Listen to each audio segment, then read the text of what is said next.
Hey guys, welcome to Nerdarchy, for nerds by nerds. I'm Nerdarchus Ryan, and I'm joined by Nathan Nerdarch. Nerdarchus Dave. And today we have a GM 911. It's from James Laframboise, and maybe you don't say it that French. And the question is regarding, he has a player that wants to play a Dragon Knight, which I'm not sure if that's some sort of prestige class, if he's trying to re-import something from a previous edition of the game. Or if he's just a mounted knight on a dragon. On a dragon. But he wants to be a knight on a friggin' dragon. Yes. Yeah. Oh, real quick. We also have Nerdarchy, the newsletter. So if you want to get information fast and first, you can sign up for that. Back to GM 911. All right. Nice. Yeah. So, there's several problems with this. Like, first of all, like, it goes back to like player agency and how much do you want in your game. And this is a perfect instance where it's okay to say overboard, no. Yeah. You can say no here because, this will completely change the dynamic of the campaign. It's game breaking. Right. Or you might want to... Well, it all depends on what kind of game you're going to run, too. Like, if this came up in Session 0 and, like, the players were then all of a sudden all on board, and then you as a GM are like, yeah, I can run that. Let's all be Dragon Knights, yeah. Yeah, or there's a society of Dragon Knights or something. Well, it kind of, in a way, it comes down to the Noah Antweiler Spoon, a.k.a. Spoonie video of all Jedi or no Jedi. Yeah. Yeah. Because if this character's doing it, this person's doing it to have the character that's uber powerful compared to everyone else, well, that's bullshit. But if everybody's kind of like, it's like having a game where everybody's monsters. Yeah. Or either that or give him like an antagonistic dragon, a UNPC, and does nothing but bust his chops the whole time and rarely does what he actually wants. Matter of fact, the dragon tries to order him around. Yeah.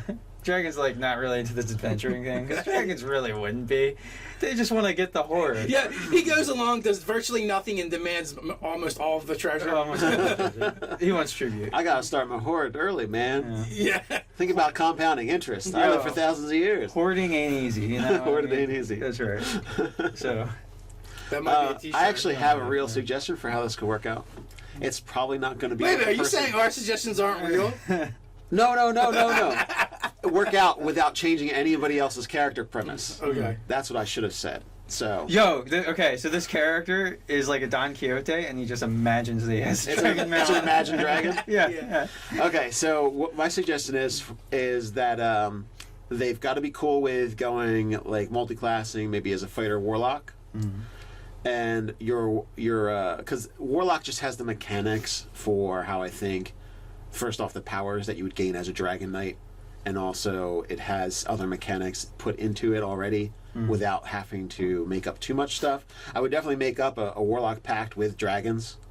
Did Ted do that? We did a thing where we had like the person was the familiar to the dragon. Okay, well, if we were in a reverse sense, engineering the dragon, the dragon is still your patron, but it's more of like you're a caretaker of an egg, and over time it'll be born and you'll have like a wormling, but you're gonna have to stretch that through the warlock levels, not just give it to them right away. Like, hey, first level, ride around on your dragon. Yeah. So that's instead he's got the special harness where he's got to carry the egg with him. Yeah, he's like a surrogate mama right now. Everyone else is cooking dinner and setting up camp, and he's sitting on the egg. Yeah. Something like he's got to have some kind of growth development there. Like maybe it's born at third level when he picks Pact of whatever.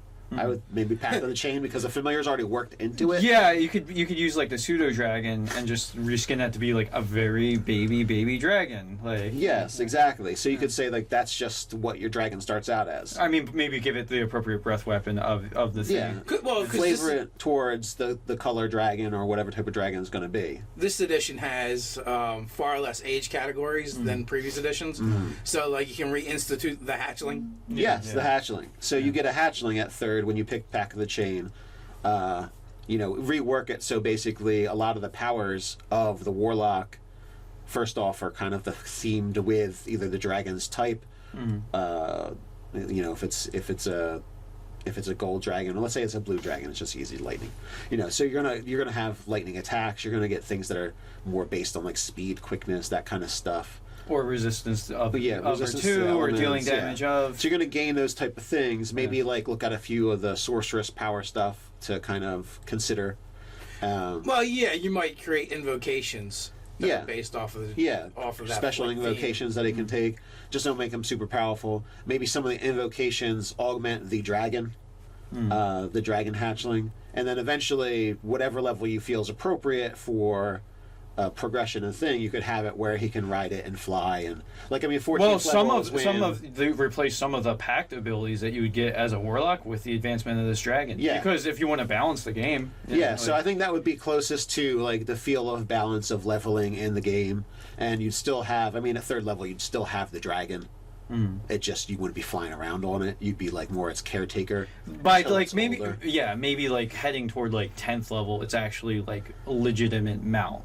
Yeah, and then there's a certain point where it can fly and carry you. Like 14th level, a sorcerer can fly at his speed, at his walk speed. So it's kind of that's something you could look into, is giving it that level of ability. So you're not going to be walking around. You might be able to walk around with it like a mount at a certain level, or maybe you use spells to augment it. You can kind of figure out how much resource is it using, how good's the dragon compared to how much resource the warlock pact has to be put towards it. So basically this is going to require work. A lot of work, And I don't know if you like this player enough to make this happen. And if you want this in order, I almost see it like it being a complete warlock, pack of the blade, in order to give you the night feel, and then just make the new patron, and do all the patron stuff as the dragon. So he can use his invocations for himself and his spells for himself, and he gets his blade packed. Well, yeah, because I feel like you need like a weapon to feel like a knight. But then he's also got the dragon. Like so, he's pack of the chain plus. No. That's where the patron stuff comes in. All the patron abilities are going to would be based around the dragon. Is how you'd have to do it. Yeah. But all that being said, if this GM from reading the email, I'm not even so sure the GM wants any of it in his game anyway.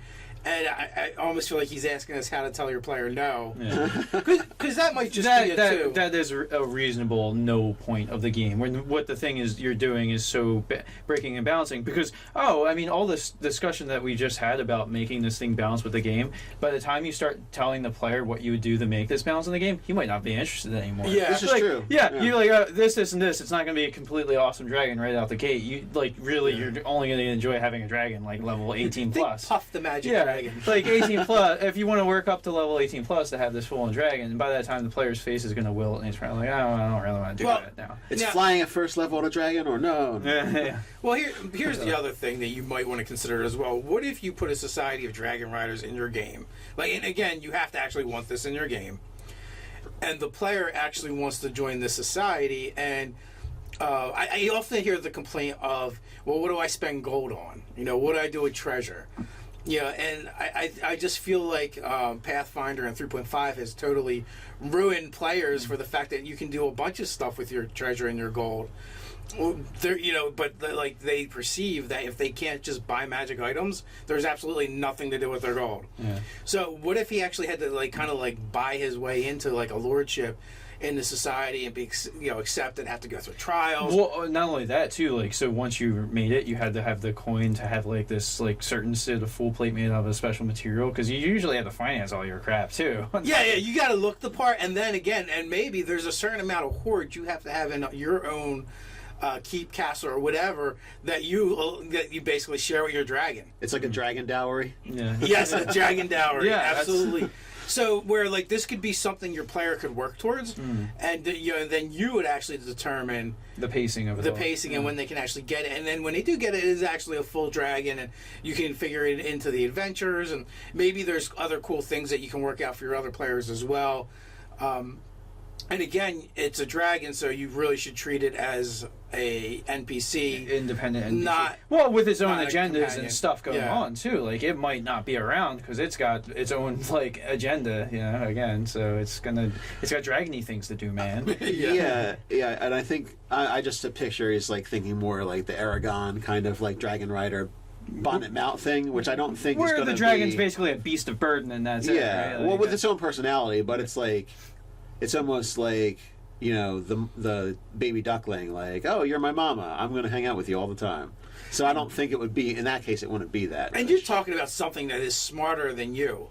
Yeah, sometimes when it comes out of the egg, it's more. Well, all right. So it depends what you want to do in your world, because like maybe if you wanted them to have some derivation of dragon that's more like a beast, maybe it is like a modification off of just a wyvern. Yeah, like and you just so it would be that could be the substantially dragon. weaker. Previous editions, they had the Dragonel, which was basically, it really was more or less a lizard, a flying lizard. But they were dragons, but they didn't have the dragon intelligence. They didn't have the dragon magic.